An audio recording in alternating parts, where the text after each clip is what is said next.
Сәлеметсіңдер ме балалар? 44-ші сабақ. 26-шы жаттығу мәтінді оқы. Ертеде ағашты тұрмыс пен шаруашылыққа жарамдылығына қарай отындық, кәделік, ағаш деп екі топқа бөлген. Шеберлер ағаштан әртүрлі бұйымдар жасап кәдеге жаратқан. Ағашты кескен кезде сүрегіндегі шеңберлердің санына қарап жасын анықтайды. Олар жасына қарай мынандай түрлерге бөлінеді: балғын, жас, толық өсіп жетілмеген, толық өсіп жетілген, көп тұрып қалған ағаштар. Балғын, жас ағаштарды кесуге қазақтар көктей соласың деп тыйым салады.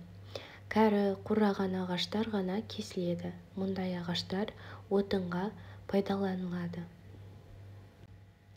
Сұрақтарға жауап бер. Неліктен ағаштар отындық, кәделік болып бөлінеді? Өйткені ағаштың тұрмыс пен шаруашылыққа жарамдылығына қарай бөледі. Отындық ағаш ол жағуға пайдаланылады. Кәделік ағаш бұйым, құрал жасауға жарайды. Екінші сұрақ: ағаштың жасына қарай қандай түрлері бар? Балғын, жас, толық өсіп жетілмеген, толық өсіп жетілген, көп тұрып қалған. Үшінші сұрақ: жас ағашты неге кесуге болмайды? Өйткені ол әлі өсіп жетілмеген, тіршілігі жалғасып жатқан ағаш. Қазақтар жас ағашты кессе көктей соласың деп жаман ырым санайды. Төртінші сұрақ: көктей соласың деп неліктен айтады?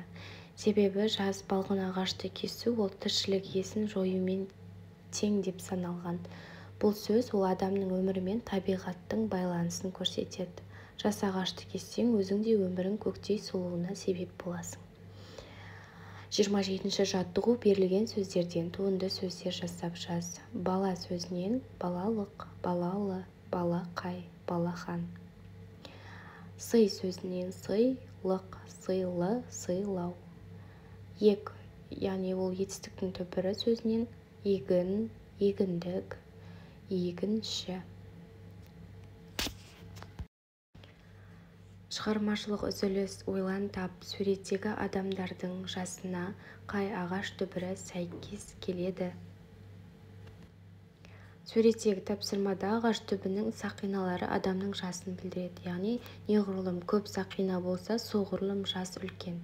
Сол жақтағы бала ең кішкентай, сондықтан сол жақтағы ең аз сақиналы түбірі оған сәйкес.